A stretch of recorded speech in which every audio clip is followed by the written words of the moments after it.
ನಮಸ್ಕಾರ, ಶುಭ ಸಂಜೆ ಪ್ರೀತಿಯ ವೀಕ್ಷಕರೆಲ್ಲರಿಗೂ ಸಂಕಲ್ಪ ಸುದ್ದಿ ಕಾರ್ಯಕ್ರಮಕ್ಕೆ ಆತ್ಮೀಯ ಸ್ವಾಗತ ಹೇಳ್ತಾ ಇರೋದು ನಾನು Anusha. So first time channel ವೀಕ್ಷಿಸ್ತಿದ್ದೀರಾ ಅಂತಂದ್ರೆ ಈಗಲೇ ಚಾನಲ್ನ ಸಬ್ಸ್ಕ್ರೈಬ್ ಮಾಡಿ, ನಮ್ಮ ವಿಡಿಯೋಸ್ನ ಲೈಕ್ ಮಾಡಿ. ಕಾರ್ಯಕ್ರಮದಲ್ಲಿ ಎಂದಿನಂತೆ ನಮ್ಮ ಜೊತೆಲಿದ್ದಾರೆ ಸ್ಪಿರಿಚುವಲ್ ಗುರು ಡಾಕ್ಟರ್ ವಿಷ್ಣುದತ್ತ ಗುರುಜಿಯವರು. ಗುರುಗಳನ್ನ ಕಾರ್ಯಕ್ರಮಕ್ಕೆ ಬರ್ಮಾಡ್ಕೊಳ್ಳೋಣ. ನಮಸ್ತೆ ಗುರುಗಳೇ, ಕಾರ್ಯಕ್ರಮಕ್ಕೆ ಭಕ್ತಿಯ ಸ್ವಾಗತ.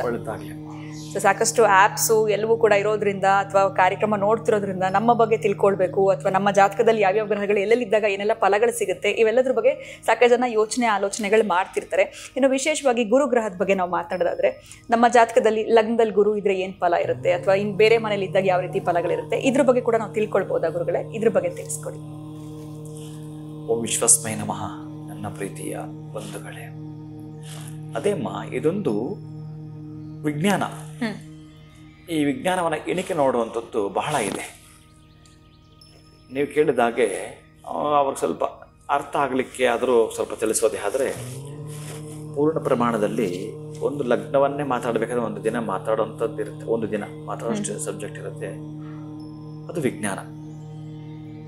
ಅದು ಬಹಳ ಅದ್ಭುತವಾಗಿರ್ತಕ್ಕಂಥದ್ದು. ಈಗ ಲಗ್ನದಲ್ಲಿ ಏನಾದರೂ ಗುರು ಇದ್ದರೆ ಬಹಳ ಚೆನ್ನಾಗಿರೋವಂಥದ್ದು. ಮೊದಲೇ ಹೇಳ್ತಾನೆ, ಕೇಂದ್ರಗಳಲ್ಲಿ ಈ 1, 4, 7, 10ರಲ್ಲಿ ಏನಾದರೂ ಶುಭಗ್ರಹಗಳಿದ್ದರೆ ಅತ್ಯಂತ ಶುಭ ಫಲಗಳು. ಅದರಲ್ಲೂ ಲಗ್ನದಲ್ಲೇ ಗುರು ಇತ್ತು ಅಂತಂದರೆ, ಈ ಮೊದಲೇ 12 ಚಕ್ರಗಳಿರ್ತಕ್ಕ 12 ಮನೆ ಇರ್ತಕ್ಕಂತಹದ್ದು ನಿಮ್ಮ ಈ ರಾಶಿ ಕುಂಡಲಿನಲ್ಲಿ ಏನು ದೋಷಗಳಿದ್ರೂ ತೆಗೆಯುವಂಥ ಶಕ್ತಿ ಇರುತ್ತೆ. ಲಗ್ನದಲ್ಲಿ ಗುರು ಒಬ್ಬ ಇದ್ದರೆ ಪಾಪ ಮುಕ್ತ ಅಂತ, ಈ ವ್ಯಕ್ತಿ ಪಾಪ ಮುಕ್ತ ಅಂತ. ಅಂತಹದ್ದು ಏನು ಸ್ವಲ್ಪ ಇಲ್ಲಿ ಏನು ಅಂತಂದರೆ, ಇವರಿಗೆ ಹೀಗೋ ಸ್ವಲ್ಪ ಇರುತ್ತೆ ಚೂರು. ಯಾಕಂದರೆ ಬೇಕಾದಷ್ಟು ಪುಣ್ಯಫಲ ಇವ್ರ ಅಕೌಂಟಲ್ಲಿ ಇರೋದ್ರಿಂದ ಒಂದಷ್ಟು ಬೇಗ ಸಂಶೋಧನೆ ಮಾಡ್ತೀವಿ, ಅಷ್ಟು ಬೇಗ ದೇವ್ರನ್ನ ಒಪ್ಕೊಳ್ಳಲ್ಲ, ಈಗೆಲ್ಲ ಕೂಡ ಇರುತ್ತವೆ ಲಗ್ನದಲ್ಲಿ ಗುರು ಇದ್ದರೆ. ಅದೇ ಲಗ್ನಾತ್ ದ್ವಿತೀಯ ಸ್ಥಾನ, 2ನೇ ಮನೇಲಿ ಏನಾದರೂ ಗುರು ಇದ್ದರೆ ವಾಕ್ ಸ್ಥಾನ ಅಂತ ತುಂಬ ಚೆನ್ನಾಗಿ ಮಾತಾಡ್ತಾರೆ. ಬಹಳ ಚತುರಮತಿತನ, ಒಂದು 3-4 ಲ್ಯಾಂಗ್ವೇಜ್ ಅವರಿಗೆ ಬರ್ತಕ್ಕಂಥದ್ದು. ಪಂಚಭಾಷಾ ತಾರ ಅಂತಾರಲ್ಲ ಹಾಗೆ. ಲಗ್ನದಿಂದ 2ನೇ ಮನೇಲಿ ಏನಾದರೂ ಗುರು ಇದ್ದಾನಂತಂದರೆ, ಸ್ಥಿತನಾಗಿದ್ದಾನಂತಂದರೆ ಬಹಳ ಅದ್ಭುತ. ಧನಸ್ಥಾನ ಕೂಡ, ಒಂದು ಧನಾಧಿಪತಿ ಅವನು 2ನೇ ಮನೇಲಿ ಕೂತಿದ್ದಾಗ ಇವರಿಗೆ ಧನಕ್ಕೂ ಕೂಡ ಅಷ್ಟೇ, ಎಲ್ಲೂ ಕೂಡ ತೊಂದರೆ ಬರಲ್ಲ. ಇವ್ರ ಮಾತು ಅಷ್ಟೇ, ತುಂಬ ಆಲೋಚನಾಬದ್ಧವಾಗಿ ಇವರು ಮಾತನಾಡ್ತಾರೆ, ತುಂಬ ಚೆನ್ನಾಗಿರುವಂಥದ್ದು. ಹೀಗೆ ಇನ್ನು ಮೂರನೇದಂತ ತೆಗೆದುಕೊಂಡಾಗ ಮಾತೃಭಾವ ಅಂತಕ್ಕಂಥದ್ದು ಒಂದು ರೀತಿಯಾಗಿ ಸ್ವಲ್ಪ ಇಲ್ಲಿ ಏರುಪೇರು ಕಾಣಿಸ್ಕೊಳ್ಳೋ ಸಾಧ್ಯತೆ ಇರುತ್ತೆ. ತಾಯಿನ ತಂದೆಯನ್ನು ಚೆನ್ನಾಗಿ ನೋಡ್ಕೊಳ್ಳೋದಾದರೂ ಇಲ್ಲೆಲ್ಲೋ ಒಂದು ಕಡೆ ಭ್ರಾತೃವರ್ಗದಲ್ಲಿ ಸ್ವಲ್ಪ ಇರುಸು ಮುನುಸು ಬರ್ತಕ್ಕಂಥದ್ದು. ಒಂದಷ್ಟು ಜನ ಅವರು ಇರ್ತಾರೆ, ಯಾಕಂದ್ರೆ ದಶಾಭಕ್ತಿ ಇವರ ಪರವಾಗಿರುತ್ತೆ. ದಶಾಭಕ್ತಿ ಇದಕ್ಕೆ ಆಪೋಸಿಟ್ ದಿಕ್ಕಿನಲ್ಲಿ ಸರಿದಾಗ ಅಲ್ಲಿಂದ ಆಚೆಗೆ ಸ್ವಲ್ಪ ಈರ್ಷೆ, ಹಸು ಇವೆಲ್ಲ ಸ್ಟಾರ್ಟ್ ಆಗ್ತಕ್ಕಂಥದ್ದು 3ನೇ ಮನೆ ಇರ್ತದೆ. ಅದೇ 4ರಲ್ಲಿ ಬಂದಾಗ ಅದ್ಭುತಗಳು, ಹೈಯರ್ ಎಜುಕೇಷನ್ ಮಾಡ್ತಕ್ಕಂತಹದ್ದು, ಭಾಳ ಚೆನ್ನಾಗಿರ್ತಕ್ಕಂಥದ್ದು, ಕುಟುಂಬದ ಬಗ್ಗೆ ತುಂಬ ಹೆಚ್ಚು ನೀವು ಗಮನಿಸ್ತಕ್ಕಂತಹದ್ದು, ಇನ್ನಷ್ಟು ತಾಂತ್ರಿಕ ವಿಶ್ವವಿದ್ಯಾಲಯದಲ್ಲಿ ಒಬ್ಬ ವ್ಯಕ್ತಿಯಾಗಿ ಇವರು ಕಾಣಿಸ್ಕೊಳ್ತಕ್ಕಂತಹದ್ದು, ಇನ್ನು ಮಾರ್ಗದರ್ಶಕರ ಕಾಣಿಸ್ಕೊಳ್ತಕ್ಕಂತಹದ್ದು ಬಹಳ ಚೆನ್ನಾಗಿರುವಂಥದ್ದು. ಏನೇ ಅವರಿಗೆ ಐಷಾರಾಮಕ್ಕೆ ಸಂಬಂಧಪಟ್ಟ ಯಾವ ಒಂದು ಲಿಸ್ಟ್ ಇರುತ್ತೋ ಅದರಲ್ಲಿ ಹೆಚ್ಚಿನ ಆದ್ಯತೆ ಇವ್ರು ಕೊಡ್ತಾರೆ. ಏನೇನು ಬೇಕಾದ್ರೆ ನನಗೆ ಮೂಲಭೂತ ಸೌಕರ್ಯಗಳು ಬಹಳ ಗಮನಿಸ್ತಕ್ಕಂಥದ್ದು 4ನೇ ಮನೆ. ಇನ್ನು 5ನೇ ಮನೆ ಇದ್ದಾಗ ಅದು ಸಂತಾನದ್ದು ಇಂಡಿಕೇಟ್ ಮಾಡುತ್ತೆ. ಎಲ್ಲಿ ತನಕ ಅಂತಂದರೆ ಇವರಿಗೆಲ್ಲೋ ಒಂದು ಕಡೆ ಡೆವಲಪ್ಮೆಂಟ್ ಕಾಣಿಸ್ಕೊಂಡಿರೋದಿಲ್ಲ. 5ನೇ ಮನೇಲಿ ಇದ್ದಾಗ ಸಂತಾನದ ಹಾಫ್ಟ್ ಇರೋ ಡೆವಲಪ್ಮೆಂಟ್ ಇರುತ್ತೆ. ಇವರು ಕೆಲವರು ಮಾತಾಡ್ತಾರೆ, ನಮ್ಮ ದೊಡ್ಡ ಮಗಳು ಹುಟ್ಟಿದಾಗ ನನಗೆ ಬಹಳ ಚೆನ್ನಾಗಾಯಿತು ಅಂತ, ಅಥವಾ 2ನೇ ಮಗನ ಜಾತಕದಲ್ಲಿ ಏನಾದರೂ ಅದಿತ್ತು ಅಂತಂದರೆ ನಾನು 2ನೇ ಮಗ ಹುಟ್ಟು ತುಂಬ ಚೆನ್ನಾಗಾಯ್ತು ಅಂತ ಮಾತಾಡ್ತಾರೆ. ಹಾಗೆ ಪಂಚಮದಲ್ಲಿ ಏನಾದರೂ ಗುರು ಇತ್ತು ಅಂತಂದರೆ ಅದ್ಭುತವಾಗಿರ್ತಕ್ಕಂಥದ್ದು, ವಿಶೇಷವಾಗಿರತಕ್ಕಂಥದ್ದು. ಅದೇ ಲಗ್ನದ 5ನೇ ಮನೆ ಇದ್ದಂಥ ಗ್ರಹ ಇನ್ನು ಓದ್ತಾ ಇದ್ದಾರೆ ಅಂತಂದರೆ ಹೈಯರ್ ಸ್ಟಡೀಸ್ ಮಾಡಲಿಕ್ಕೆ ಅದ್ಭುತವಾಗಿರುತ್ತೆ, ತುಂಬ ಚೆನ್ನಾಗಿರುತ್ತೆ. ಇನ್ನು 6ನೇ ಮನೇಲಿ ಏನಾದರೂ ಕೂಡ ಈ ಒಂದು ಗುರುಗ್ರಹ ಇತ್ತು ಅಂತಂದರೆ ರಿಪುಸ್ಥಾನ, ಅಷ್ಟೊಂದು ಸಮಂಜಸವಲ್ಲ, ಏನೂ ಪ್ರಯೋಜನ ಇಲ್ಲದಿರತಕ್ಕಂಥದ್ದು. ಎಲ್ಲವೂ ಇದೆ, ಏನೂ ಇಲ್ಲ. 85-90% ಮೂವ್ ಆಗ್ತಾರೆ, ಯಾಕೋ ಅದು ಕಷ್ಟ. ಇದನ್ನು ಸ್ವಲ್ಪ ಇನ್ನೊಂದು ಆ್ಯಂಗಲಲ್ಲಿ ನೀವು ಚೆಕ್ ಮಾಡಿದಾಗ ಶತ್ರುಗಳು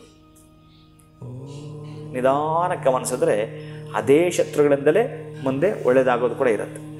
ಈ ಕೆಲವೊಬ್ಬರಿಗೆ ತುಂಬ ಕ್ಲೋಸ್ ಆಗಿರ್ತಾರೆ, ಅವರೊಂದು 5-6 ವರ್ಷ 10-6 ವರ್ಷ ಕಾರಣಾಂತರದಿಂದ ಬಿಟ್ಟು ಹೋಗಿರ್ತಾರೆ. 10 ವರ್ಷ 15 ವರ್ಷ ಆದಮೇಲೆ ಮತ್ತೆ ಅವರು ಇವರನ್ನ ಭೇಟಿ ಆಗ್ತಾರೆ. ಅಲ್ಲಿಂದ ಆಚೆಗೆ ಇವನು ಶತ್ರು ಆಗಿ ಸ್ವಲ್ಪ ಸಣ್ಣ ಪುಟ್ಟ ವ್ಯಾವಹಾರಿಕವಾಗಿ ದೂರ ಆಗಿರ್ತಾನೆ. ಮತ್ತು ಯಾವುದೋ ಒಂದು ವಿಶೇಷ ಈ ಮದುವೆ ಮುಂಚೆ ಸಮಾರಂಭದಲ್ಲಿ ಭೇಟಿ ಆಗ್ತಾರೆ, ಅಲ್ಲಿಂದ ಆಚೆಗೆ ಬಹಳ ಒಳ್ಳೆಯದಾಗ್ಬಿಡುತ್ತೆ. ಅಲ್ಲಿಂದ ಆಚೆಗೆ ಭೇಟಿ ಆಗ್ತಾರೆ, ಅಲ್ಲಿಂದ ಆಚೆಗೆ ಬಹಳ ಒಳ್ಳೆಯದಾಗ್ಬಿಡುತ್ತೆ. ಅದನ್ನು ಶ್ರೀಪುಸ್ಥಾನ ಶತ್ರುಸ್ಥಾನ, ಇಲ್ಲಿ ಕೆಟ್ಟದ್ದು ಇದೆ, ಒಳ್ಳೆಯದು ಇದೆ. ಅದೇ ಗುರುಗ್ರಹ ಸಪ್ತಮ ಸ್ಥಾನದಲ್ಲಿ 7ನೇ ಮನೆಯಲ್ಲಿದ್ದರೆ ಸುಂದರವಾಗಿರತಕ್ಕಂತಹ ಮಡಿದಿಯೊಂದಿಗೆ ಈತನ ಜೀವನ ಇರುತ್ತೆ. ಸುಂದರವಾಗಿರತಕ್ಕಂಥ ಈ ಹೆಣ್ಣಿಗೆ ಆ ಯುವಕನ ಜೊತೆಗೆ ಸಂಬಂಧ ಚೆನ್ನಾಗಿರುತ್ತೆ, ಮದುವೆ ಆಗುತ್ತೆ, ಅದ್ಭುತವಾಗಿರ್ತಕ್ಕಂಥೆಲ್ಲ ಕೂಡ ಇಂಡಿಕೇಟ್ ಮಾಡ್ತಾ ಬರುತ್ತೆ. ಇನ್ನು 8ನೇ ಮನೆ ಇದ್ದರೂ ಕೂಡ ಅಷ್ಟೊಂದು ಸಮಂಜಸವಲ್ಲ, ನಮಗೇನು ಕೂಡ ಅಂತಹ ಒಳಿತು ಸಿಗಲಿಕ್ಕೆ ಸಾಧ್ಯವಿಲ್ಲ, ಕಡಿಮೆ. ಗುರುಗ್ರಹ ಎಲ್ಲಿದ್ದರೂ ಅದ್ಭುತಗಳನ್ನು ಮಾಡಿಕೊಡ್ತಾ ಬರುತ್ತೆ, ಆದರೆ ಕಡಿಮೆ ಫಲ ಇರುತ್ತಿಲ್ಲತಕ್ಕಂಥದ್ದು. ಇನ್ನು ಅದೇ ಗುರು ಏನಾದರೂ 9ನೇ ಮನೆ ಇದ್ದರೆ ಭಾಗ್ಯಗಳ ಬಾಗಿಲು ತೆರೆದ ಹಾಗೆ, ಭಾಗ್ಯಗಳ ಬಾಗಿಲು ತೆರೆದ ಹಾಗೆ, ಔಚಿತ್ಯಪೂರ್ಣವಾಗಿರತಕ್ಕಂಥದ್ದು, ಔದಾರ್ಯವನ್ನು ತೋರಿಸ್ತಕ್ಕಂತಹದ್ದು. ನೀವು ದೇವಸ್ಥಾನ ಕಟ್ಟುವಂಥ ಕೆಲಸಕ್ಕೆ ಕೈ ಹಾಕ್ತೀರಿ, ಮಂಗಳ ಕಾರ್ಯ ಮಾಡಲಿಕ್ಕೆ, ಸಮಾಜಕ್ಕೆ, ಸೊಸೈಟಿಗೆ ಏನಾದರೂ ನಿಮ್ಮಿಂದ ದಾನ ಧರ್ಮ ಮಾಡ್ತಾನೆ ಇರ್ತೀರಿ. 9ನೇ ಮನೆಯಲ್ಲಿ ಗುರು ಇತ್ತು ಅಂತಂದರೆ, ಯಾಕೋ ನನಗಿಲ್ಲ ಗುರುಗಳೇ, ನನ್ನ ಜಾತಕಗಳು 9 ಇದೆ, ನನ್ನ ಜಾತಕ ಆಗಿಲ್ಲ, ನಾನೇ ಒಬ್ಬರ ಹತ್ರ ಬೇಡ್ತಾ ಇದ್ದೀನಿ, ಇದೂ ಇರುತ್ತೆ. ಕಾರಣ ಈ ಪೂರ್ವ ಪುಣ್ಯ ಸ್ಥಾನದಲ್ಲಿ, ಈಗ ನಾನು 5ನೇ ಮನೆ ಅಂತ ಹೇಳಿದ್ನಲ್ಲ, ಅಲ್ಲೇನಾದರೂ ಪಾಪಗ್ರಹ ಇದ್ದಾಗ ಒಂದಷ್ಟು ವರ್ಷಗಳಾಗಿರುತ್ತೆ. ಆ ನಂತರ ಇದ್ದಕ್ಕಿದ್ದಂಗೆ ಇವರು ಅದಕ್ಕೆ ದೇವಾಲಯವನ್ನು ಕಟ್ಟೋದೇನಾದರೂ ಇವರು ಚಾಲೆಂಜಾಗಿ ತೆಗೆದುಕೊಂಡರೆ 9ನೇ ಮನೆ ಗುರು ಇರ್ತಕ್ಕಂಥವರು ಅದ್ಭುತವಾದ ಬೆಳವಣಿಗೆಗಳನ್ನು ಮಾಡುವಂಥ ಸಾಧ್ಯತೆ ಇರುತ್ತೆ. ನಮ್ಮ ಕೈಲಿ ಆಗಲಿಲ್ಲ, ನಮ್ಮ ಕೈಲಾಗೋ ಸಹಾಯವನ್ನಾದರೂ ಮಾಡುವಂಥದ್ದನ್ನು ಮಾಡಿದ್ರು ಕೂಡ ಅದ್ಭುತ ಇರುತ್ತೆ. ಇನ್ನು 10ನೇ ಮನೆಯಲ್ಲಿದ್ದಾಗ ನೀವೊಂದು ದೊಡ್ಡ ಮಟ್ಟದ ಅದೊಂದು ಕರ್ಮಸ್ಥಾನ ಅಲ್ಲ, ಬಹಳ ವಿಶೇಷಗಳನ್ನು ಕೊಟ್ಟುಬಿಡುವಂಥದ್ದು. ನೀವೇನೇನು ಇಂಡಿಕೇಟ್ ಮಾಡಿದ್ರು, ನೀವು ಯಾವುದ್ರಲ್ಲಿ ಹೋದರೂ, ಕೆಲವರು ಮಲ್ಟಿ ಟ್ಯಾಲೆಂಟ್ ಅಂತಾರಲ್ಲ, ಮಲ್ಟಿಪಲ್ ಕೆಲಸ ಮಾಡ್ತಾ ಇರೋರು ಅಂತಾರಲ್ಲ, ಅವರೆಲ್ಲ ಇವರೇನೆ ಮಾಡುವಂಥ ಶಕ್ತಿ ಅವರಿಗಿರುತ್ತೆ. ಆದರೆ ಯಾವುದದು ಅಲ್ಲಿ ಪರ್ಸೆಂಟೇಜ್ ಸ್ವಲ್ಪ ಕಡಿಮೆ ಇರ್ಬೋದು, ಜಾಸ್ತಿ ಇರ್ಬೋದು. ಶತ್ರು ಮನೆಯೇನಾ, ಅಥವಾ ಇವನಿಗೆ ಮಿತ್ರ ಮನೆಯೇನಾ, ಅಥವಾ ಇವನ ಸ್ವಕ್ಷೇತ್ರವಾ, ಅಥವಾ ಇವನದು ಉಚ್ಚ ಕ್ಷೇತ್ರವ ಅನ್ನೋದನ್ನು ಇಲ್ಲಿ ತೋರಿಸ್ತಾ ಬರುತ್ತೆ. ಇನ್ನು ಏಕಾದಶ ಸ್ಥಾನೇಶು ಅಂದರೆ 11ನೇ ಮನೆ. ನಾನು ಹೇಳೋ ಹಾಗೆ ಇಲ್ಲ, 11ನೇ ಮನೆ ಗುರು ಇದ್ದಾನೆ ಅಂತಂದರೆ ಇನ್ನು ಮುಗದೇ ಹೋಯಿತು. ಅಷ್ಟು ಅದ್ಭುತಗಳಿರ್ತವೆ. ಅವನು ಯಾವುದಕ್ಕೂ ಕೂಡ ಕೊರತೆ ಅನ್ನೋದೇ ಇರೋದಿಲ್ಲ, ಯಾವುದರಲ್ಲೂ ಕೂಡ ಕೊರತೆ ಕಾಣಿಸೋದಿಲ್ಲ. ನಿಮ್ಮ ಕರ್ಮಾನುಸಾರ ಒಂದಷ್ಟು ಕರ್ಮ ಅನುಭವಿಸ್ತಾರೆ ಬಿಟ್ಟರೆ ಸಣ್ಣ ಪುಟ್ಟ, ಇನ್ನು ಉಳಿದಾಗ ಅದ್ಭುತವಾದ ಡೆವಲಪ್ಮೆಂಟ್ಗೆ ದಾರಿ ಇದೆ. ಡೆವಲಪ್ಮೆಂಟ್ ದಾರಿ ಎಲ್ಲಿದೆ ಅಂತಂದರೆ ಇಲ್ಲಿದೆ. 11ನೇ ಮನೆಯಲ್ಲಿ ಗುರು ಇರ್ತಕ್ಕಂಥ ಏನು ಮಾಡಿದ್ರೆ ಕೂಡ ಸಕ್ಸಸ್ ಆಗ್ತಾನೆ ಬರ್ತಾರೆ. ಅದರಲ್ಲೂ ಈ 11ನೇ ಮನೆ ಇರ್ತಕ್ಕ ದಶಾಭುಕ್ತಿ ನಡೀತಾ ಇರ್ತಂದ್ರೆ ಇನ್ನು ಹೇಳೋದೇ ಬೇಡ, ಅಷ್ಟು ಅದ್ಭುತವಾಗಿರ್ತವೆ. ಇನ್ನು 12ನೇ ಮನೆ ಅಂತಂದರೆ ಈಗ ನೀವೇನೇನೇನೋ ಪ್ರಯತ್ನ ಪಡ್ತಾ ಇರ್ತೀರಲ್ಲ, ಈಗ ನೀವು ಒಂದು ಸಲ ಈ ಆದಾಯ ವ್ಯಯ ನೋಡ್ತಾ ಇರ್ತೀವಿ ನಾವು. ಈ ಹೊಸದಾಗಿ ನಾವು ನೂತನ ವರ್ಷದಲ್ಲಿ ಪ್ರಾರಂಭ ಮಾಡಿದಾಗ ಪಂಚಾಂಗ ಬಂದಾಗ ಸಾಮಾನ್ಯವಾಗಿ ಇದನ್ನು ಮಾಡ್ತಿರ್ತೀವಿ.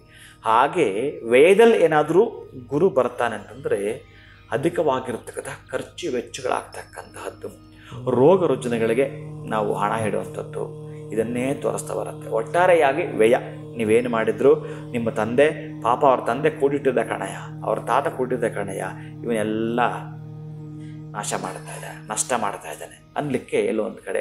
ಆಮೇಲೆ ನಮಗೆ ಆರೋಗ್ಯ ಕೂಡ ಸ್ವಲ್ಪ ಕೈ ಕೊಡ್ತಕ್ಕಂಥದ್ದು ಎಲ್ಲ ಕೂಡ ಬರ್ತಾ ಇರುತ್ತೆ. ಆದರೆ ಯಾವುದು ಅನ್ನೋದನ್ನು ಸ್ವಲ್ಪ ನೀವು ಗಮನಿಸ್ಕೋಬೇಕಾಗುತ್ತೆ. ಈ ರೀತಿ 12 ರಾಶಿಗಳಲ್ಲಿ ಗುರು ಎಲ್ಲಿದ್ದು ಹೆಚ್ಚಿನ ಫಲವನ್ನೇ ಕೊಡ್ತಾನೆ.